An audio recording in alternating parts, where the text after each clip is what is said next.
Good morning बच्चों। आज आपकी वर्कशीट नंबर 43 है सोशल साइंस की। डेट 13 अक्टूबर 2020। आज हम हिस्ट्री की बुक का चैप्टर नंबर 3 शुरू करेंगे। Nazism and the rise of Hitler, यानी कि नाज़ीवाद और हिटलर का उदय। इस चैप्टर में हम पढ़ेंगे कि किस तरह जर्मनी में हिटलर का उदय हुआ, किन कारणों से हिटलर का उदय हुआ। ठीक है। आज की जो आपकी वर्कशीट है ये कार्यपत्रिका 43 है, जिसमें आप सबसे पहले अपना नाम लिखेंगे और उसके बाद अपने शिक्षक का नाम लिखेंगे। आज आपका पार्ट 1 है ये इस चैप्टर का, नाज़ीवाद और हिटलर का उदय। ठीक है। ये बहुत ही इम्पोर्टेंट चैप्टर है एग्ज़ाम पॉइंट ऑफ व्यू से, और इसमें हम यही पढ़ने वाले हैं कि ऐसा क्या हुआ जर्मनी में जो हिटलर का उसमें वहाँ पर उदय हुआ, और हिटलर की जो एक सोच थी नाज़ीवाद की, उसके बारे में भी आप इसमें पढ़ेंगे। आइए वर्कशीट को शुरू करते हैं। 20वीं सदी के शुरुआती सालों में जर्मनी एक ताकतवर साम्राज्य था। ठीक है। तो इसकी शुरुआत किस चीज़ से हो रही है कि जब 20वीं सदी की शुरुआत हुई तो जर्मनी जो एक देश था वह एक ताकतवर साम्राज्य था। अब हम इसमें देखिए, पीछे जाके अगर देखें हम तो जर्मनी एक पूरा देश नहीं था, वे टुकड़ों में बटा हुआ था और पूरा एक साम्राज्य के रूप में कार्य कर रहा था। आज की डेट में अगर आप देखें तो जर्मनी एक अलग से देश है, लेकिन उस टाइम पे जर्मनी अलग अलग टुकड़ों में बट के एक साम्राज्य की तरह कार्य कर रहा था। ठीक है। उसने ऑस्ट्रियाई साम्राज्य के साथ मिलकर मित्र राष्ट्रों मित्र राष्ट्र कौन से हैं? इंग्लैंड, फ्रांस और रूस तथा बाद में इटली, रोमानिया भी शामिल, उनके खिलाफ पहला विश्व युद्ध लड़ा था। अब यहाँ पर एक बहुत इम्पॉर्टेंट आपके लिए एक बात कही जा रही है कि जो यहाँ पर पहला विश्व युद्ध कब हुआ था? 1914 से लेकर 1918। ठीक है। तो जो पहला विश्व युद्ध था वो दो गुटों के बीच में लड़ा गया था। एक गुट था मित्र राष्ट्रों का, जिसमें इंग्लैंड, फ्रांस, रूस शामिल थे। ठीक है। इटली, रोमानिया भी बाद में आ गए, लेकिन 1917 के आसपास इसमें अमेरिका भी शामिल हो गया मित्र राष्ट्रों में। ठीक है। और जो दूसरा गुट था वो था केंद्र शक्तियों का। ठीक है। तो जो केंद्र शक्तियाँ थीं उसमें कौन कौन था? जर्मनी, ऑस्ट्रिया और तुर्की। तो दो गुटों के बीच में युद्ध लड़ा गया था। 1914 में जब युद्ध स्टार्ट हुआ तो केंद्र शक्तियाँ हमें काफ़ी पावरफुल नज़र आ रही थी उस टाइम पे, लेकिन 1917 में जब अमेरिका भी मित्र राष्ट्रों के साथ शामिल हुआ तो युद्ध का जो पड़ला है वो पलटता चला गया। ठीक है। तो उस टाइम पे क्या हुआ? 1918 तक आते आते केंद्र शक्तियाँ मित्र राष्ट्रों से पराजित हो गई। तो युद्ध का परिणाम क्या रहा? जब युद्ध स्टार्ट हुआ तो केंद्र शक्तियाँ पावरफुल थी उस टाइम पे, लेकिन 1917 में जब अमेरिका भी युद्ध में कूद पड़ा तो युद्ध मित्र राष्ट्रों की तरफ खिसक गया, और इसमें जो केंद्र शक्तियाँ थीं जर्मनी, ऑस्ट्रिया और तुर्की, उनकी बहुत बुरी तरह हार हुई। तो युद्ध कितने साल चला? आप देख सकते हैं, 4 साल। ठीक है। दो गुटों के बीच में चला, मित्र राष्ट्र और केंद्र शक्तियाँ, और अंत में युद्ध खत्म होते होते किसकी हार हुई? केंद्र शक्तियों की, जिसमें 3 थे शामिल, जर्मनी, ऑस्ट्रिया और तुर्की। पराजय के बाद जर्मनी सम्राट ने पद त्याग दिया। ठीक है। जब पराजय हुई जर्मनी की तो सबसे पहले जर्मनी के जो सम्राट थे उन्होंने अपने पद से इस्तीफ़ा दे दिया, उन्होंने अपना पद त्याग दिया। इसके बाद वाइमर जर्मनी में एक स्थान। ठीक है। अब इसके बाद क्या हुआ? जर्मनी में एक जगह है जिसका नाम है वाइमर, वहाँ पर एक लोकतांत्रिक संविधान पारित किया गया। ठीक है। तो यहाँ से जर्मनी में लोकतंत्र की शुरुआत होती है, जिसमें उन्होंने सबसे पहले एक संविधान जारी किया, जिसके अनुसार जर्मन संसद राइंसटैग। ठीक है। जर्मन संसद का क्या नाम है? राइंसटैग। जैसे हमारी संसद जो है उसका नाम पार्लियामेंट है, तो वहाँ की जो संसद थी उसका नाम है राइंसटैग। वहाँ पे महिलाओं सहित सभी वयस्क नागरिकों को सार्वभौमिक मताधिकार के द्वारा जनप्रतिनिधि चुनने का अधिकार दिया गया। ठीक है। तो अब यहाँ पे हम देख सकते हैं कि जर्मनी की हार हो चुकी है, जर्मनी के जो सम्राट थे वो इस्तीफ़ा दे चुके हैं। तो उसके बाद वहाँ पर एक लोकतांत्रिक संविधान पारित किया गया। कहाँ पर किया गया? वाइमर में। ठीक है, तो इसके अनुसार वहाँ पर जितने भी वयस्क नागरिक थे और महिलाओं सहित सभी को सार्वभौमिक मताधिकार देने का अधिकार दिया गया कि वे वोट देकर अपना प्रतिनिधि चुन सकते हैं। ठीक है, जैसे आज हमारे देश में होता है कि वयस्क नागरिक जितने भी 18 वर्ष और उससे ऊपर, चाहे वो महिला है पुरुष है जो भी हैं, उन सभी को वोट देने का अधिकार है। तो वहाँ पर भी यही चीज़ लाई गई कि जितने भी नागरिक हैं उनको बिना किसी भेदभाव के वोट देने का अधिकार दिया गया और इस तरह वहाँ पे वाइमर गणराज्य का जन्म हुआ। ठीक है, अब इसको वाइमर क्यों कहा गया? क्योंकि जहाँ पर ये संघीय आधार बनाया गया जिस जगह पर, उसका नाम था वाइमर, इसलिए इस नए गणराज्य को क्या नाम दिया गया? वाइमर गणराज्य। ठीक है, ठीक है, तो यहाँ तक आपने पढ़ा कि जो विश्व युद्ध हुआ उसमें जर्मनी की हार हुई, जो केंद्र शक्तियाँ थी उसमें जर्मनी की हार हुई और जर्मनी में सम्राट के पद त्यागने के बाद वहाँ पर एक संविधान लागू किया गया और उसमें सभी नागरिकों को वोट देने का अधिकार दिया गया जो वयस्क थे और वहाँ पर एक नए गणराज्य का जन्म हुआ जिसको वाइमर गणराज्य कहते हैं। उसके बाद जो एक घटना हुई वो एक बहुत ही इम्पॉर्टेंट है, हिटलर के उदय में। ठीक है, देखिए पढ़ते हैं उसको। पराजय के बाद मित्र राष्ट्रों के साथ वर्साय जर्मनी में एक स्थान की एक तरफा शांति संधि ने जर्मनी पर बहुत कठोर और अपमानजनक शर्तें थोप दी। अब ये क्वेश्चन भी एग्ज़ाम पॉइंट ऑफ व्यू से बहुत इम्पॉर्टेंट है कि जर्मनी पर जो शांति संधि थोपी गई, वर्साय, इसको क्या कहते हैं? वर्साय संधि, क्योंकि ये वर्साय स्थान पर हुई थी साइन। तो इस संधि में जितनी भी जर्मनी के ऊपर शर्तें थोपी गई वे बहुत ही कठोर थी और वे बहुत ही अपमानजनक थी और ऐसा भी कहा जाता है कि ये जो वर्साय की संधि थी इसने एक तो हिटलर के उदय को जन्म दिया। ठीक है, इसने हिटलर का उदय इसकी वजह से हुआ है और दूसरा इसी संधि से जो हमारा दूसरा विश्व युद्ध हुआ, ठीक है, इसी संधि से उसके बीज बो दिए गए थे क्योंकि जर्मनी, ठीक है, हारा था, ठीक है, लेकिन जो उन्होंने संधि उस पर थोपी वो बहुत ही ज़्यादा कठोर थी। आइए देखते हैं इसमें क्या क्या किया गया है संधि में। सबसे पहले मित्र राष्ट्रों ने जर्मनी की सेना भंग कर दी, यानी कि जर्मनी को अब सेना रखने का कोई अधिकार नहीं था, उसकी जितनी भी सेना थी उस सबको ख़त्म कर दिया गया। दूसरा, युद्ध की सारी तबाही के लिए किसको ज़िम्मेदार ठहराया गया? जर्मनी को, और उसको 6 अरब पाउंड का जुर्माना लगा दिया। अब देखो, जब युद्ध होता है तो कोई एक की वजह से तो नहीं होता है, ठीक है, युद्ध में मित्र राष्ट्र भी शामिल थे और जर्मनी के साथ 2 अन्य राष्ट्र भी शामिल थे, लेकिन युद्ध की तबाही का सारा जो ज़िम्मा है वो किसके ऊपर डाला गया? जर्मनी के ऊपर, और उस पर 6 अरब पाउंड का बहुत ही भारी जुर्माना लगाया गया।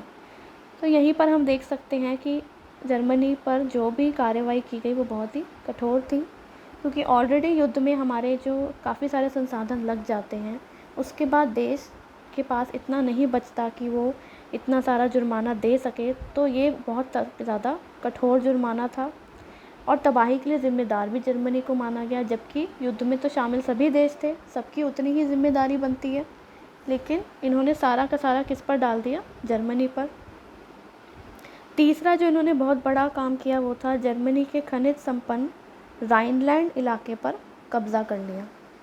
ठीक है, जर्मनी में एक इलाका था राइनलैंड जहाँ पर बहुत सारे खनिज थे, वो खनिज से भरपूर था वो इलाका, तो वो इलाका उन्होंने जर्मनी से छीन लिया। तो आप देख सकते हैं कि किस तरह जर्मनी को सैन्य शक्ति उसकी छीन ली गई, उसको आर्थिक रूप से कमज़ोर कर दिया गया और उसके संसाधन जहाँ पर भी मौजूद थे वो एरिया भी उनसे छीन लिया गया। जर्मनी को अपने सारे उपनिवेश मतलब कॉलोनीज़, यानी कि वो ऐसी जगहें जहाँ पर जर्मनी का कब्ज़ा था, तकरीबन 10% आबादी, ठीक है, 13% भूभाग, 75% लौह भंडार और 26% कोयला भंडार फ्रांस, पोलैंड, डेनमार्क और लिथुआनिया के हवाले करने पड़े। ठीक है, तो जर्मनी से एक तरह से आप यहाँ पे ईज़िली देख सकते हैं कि जर्मनी से सब कुछ छीन लिया गया, उनसे उनकी सैन्य शक्ति छीन ली गई, उनके ऊपर इतना भारी जुर्माना लगा दिया गया, उनके खनिज संपन्न इलाके ले लिए गए, उनके सारे उपनिवेश यानी कि जो उनके कब्ज़े वाले क्षेत्र थे वो ले लिए गए, उनकी 10% आबादी ले ली गई, 13% उनकी ज़मीन ले ली गई, उनके लौह भंडार और कोयला भंडार जितने भी एरियाज़ थे वो सभी लेकर फ्रांस, पोलैंड, डेनमार्क और लिथुआनिया को दे दिए गए।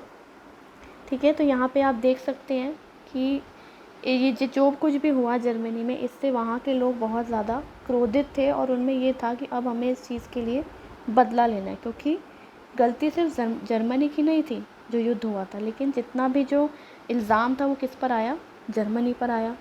तो वहाँ के लोगों में भी अब ये भावना बन चुकी थी कि हमारे साथ बहुत ज़्यादा अपमान हो रहा है, कठोरता हो रही है और हमें इसके खिलाफ़ आवाज़ उठानी है।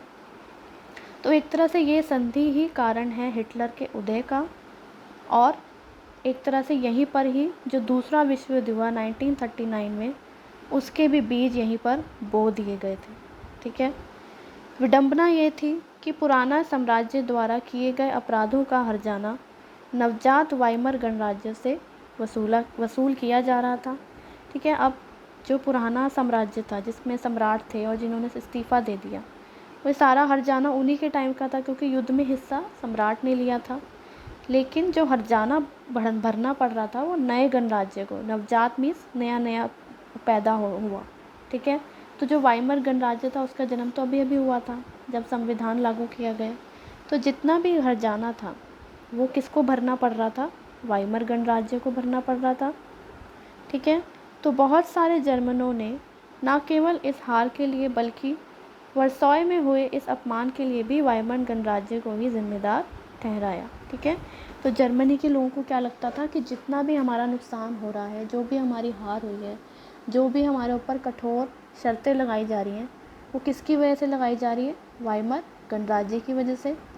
तो वहाँ पर लोगों में वाइमर गणराज्य को लेकर बहुत ज़्यादा रोष था, गुस्सा था, इसलिए वे लोग चाहते थे कि इन सब चीज़ों का अंत हो और वो इसके लिए उन्हें एक लीडर चाहिए था। ठीक है, जब आप कुछ करना चाहते हो बड़ा तो आपको एक लीड करने वाला व्यक्ति चाहिए।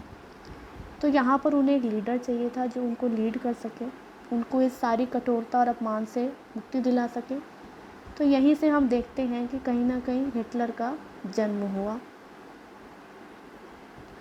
इसके बाद आपकी वर्कशीट में एक मैप दिया गया है।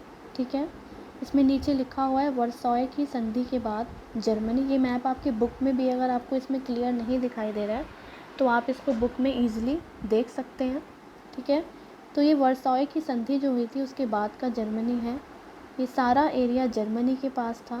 ठीक है, ये जितना भी एरिया है जो भी हमें दिखाई दे रहा है सब जर्मनी के पास था। ठीक है, तो ये एरिया जो है वो जर्मनी से ले लिया गया। जो ऑरेंज वाला एरिया है वे सारा ही जर्मनी से ले लिया गया। जैसे एक ये एरिया है, ये जर्मनी से लेके पोलैंड को दे दिया गया। ठीक है, ये एरिया है, ये जर्मनी से लेके लिथुआनिया को दे दिया गया। ये एक एरिया है, ये जर्मनी से लेके डेनमार्क को दे दिया गया। ठीक है, उसके बाद ये वाला जो एरिया है ये सबसे इम्पॉर्टेंट एरिया था जर्मनी का, यहाँ पे सारी खनिज संपदा थी।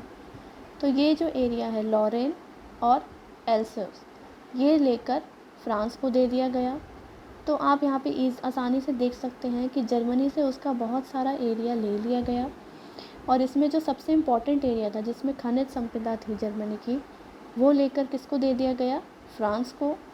तो यहाँ पर हम देख सकते हैं इसमें कि जर्मनी को बहुत ज़्यादा कमज़ोर कर दिया गया। ठीक है, उसको बर्बर हालत में पहुँचा दिया गया। उससे उसकी आर्थिक स्थिति उसकी कमज़ोर हो गई, उससे उसकी संपदा छीन ली गई, संसाधन छीन लिए गए। तो यहाँ पर आप देख सकते हैं कि जर्मनी पर एक बहुत ही सख्त संधि थोप दी गई, जिस वजह से वहाँ के लोगों में गुस्सा भर गया बहुत ज़्यादा, और यहाँ से हम देख सकते हैं कि हिटलर का उदय हुआ। ठीक है, आइए अब इसके क्वेश्चन आंसर्स देख लेते हैं। प्रश्न 1, प्रथम विश्व युद्ध में मित्र राष्ट्रों और केंद्रीय शक्तियों में कौन कौन से देश शामिल थे। तो प्रथम विश्व युद्ध में मित्र राष्ट्रों में इंग्लैंड, फ्रांस और रूस शामिल थे। बाद में इसमें इटली, रोमानिया तथा अमेरिका 1917 में भी शामिल हो गया। ठीक है, और केंद्र शक्तियों में कौन से देश थे, जर्मनी, ऑस्ट्रिया और तुर्की। प्रश्न 2, वाइमर गणराज्य किस प्रकार से लोकतांत्रिक था? तो प्रथम विश्व युद्ध के बाद जर्मनी का एक स्थान वाइमर में संघीय आधार पर एक लोकतांत्रिक संविधान पारित किया गया, जिसके अनुसार जर्मन संसद के लिए महिलाओं सहित सभी वयस्क नागरिकों को सार्वभौमिक मताधिकार के द्वारा जनप्रतिनिधि चुनने का अधिकार दिया गया। इस प्रकार वाइमर गणराज्य लोकतांत्रिक था। ठीक है। उसके बाद प्रश्न 3, वर्साय की संधि की कठोर शर्तें क्या थीं? इन्हें अपमानजनक क्यों कहा गया? अब ये क्वेश्चन बच्चों बहुत ज़्यादा इम्पॉर्टेंट है।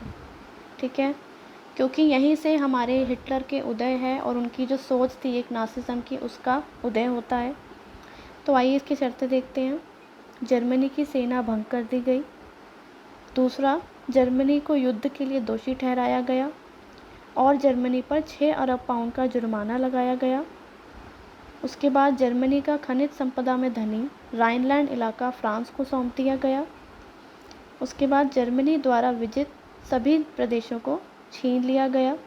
ठीक है, और उनके जितने भी उपनिवेश थे और उनकी जो लैंड था, उनका जितना भी लोग थे, 10% लोग, 13% लैंड, 75% उनका लोहा संसाधन और कोयला संसाधन 26% उनसे ले लिया गया।